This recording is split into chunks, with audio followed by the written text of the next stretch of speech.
നടൻ സിദ്ദിഖിനെതിരായ പരാതിയിൽ യുവനടിയുടെ രഹസ്യമൊഴി നാളെ രേഖപ്പെടുത്തും. തിരുവനന്തപുരം കോടതിയിൽ വനിതാ മജിസ്ട്രേറ്റാണ് മൊഴി രേഖപ്പെടുത്തുന്നത്. അജീഷ് ജയകുമാർ വിവരങ്ങൾ നൽകും. അജീഷ്, ഈ 164 ക്രിമിനൽ നടപടി ചട്ടം 164 അനുസരിച്ച് ഈ മജിസ്ട്രേറ്റിന് മുൻപാകെ രഹസ്യമൊഴി എടുക്കുന്നത് കേസിനെ കുറെ കൂടി ബലപ്പെടുത്തുന്നതിന് വേണ്ടിയാണ്. അതുതന്നെയാണോ നാളെ ഈ കേസിൽ സംഭവിക്കാൻ പോകുന്നത്? എന്തൊക്കെയാണ് വിവരങ്ങൾ?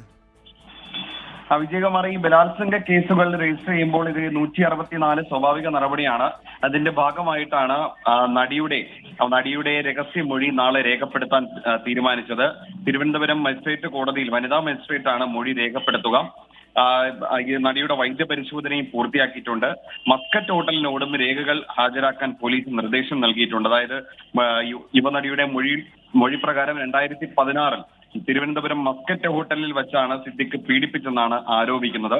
നിള തിയേറ്ററിൽ റിവ്യൂ ഷോ കഴിഞ്ഞ ശേഷം സിദ്ദിഖ് മസ്കറ്റ് ഹോട്ടലിൽ വരാൻ ആവശ്യപ്പെട്ടെന്നും അവിടെ വെച്ച് മുറിയിൽ പൂട്ടിയിട്ട് ഭീഷണിപ്പെടുത്തിയെന്നാണ് മൊഴിയിൽ പറയുന്നത്.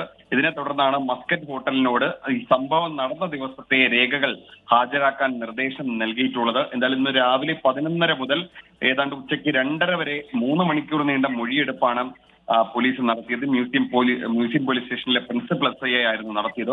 ഈ മൊഴിയെടുപ്പിൽ ക്രൂരമായ ബലാത്സംഗ വിവരങ്ങൾ പെൺകുട്ടി മൊഴിയിൽ പറഞ്ഞു എന്നാണ് വിവരങ്ങൾ.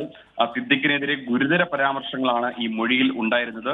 അതിനെ തുടർന്നാണ് 164 എടുക്കാൻ പോലീസ് തീരുമാനിച്ചത്. തിരുവനന്തപുരം കോടതിയിലായിരിക്കും ഇത് ചെയ്യുക. ഉന്നത ഉദ്യോഗസ്ഥരുമായി കൂടിയാലോചന നടത്തിയ ശേഷമാണ് ഈ 164 രഹസ്യമൊഴിയെടുക്കാൻ തീരുമാനിച്ചത്.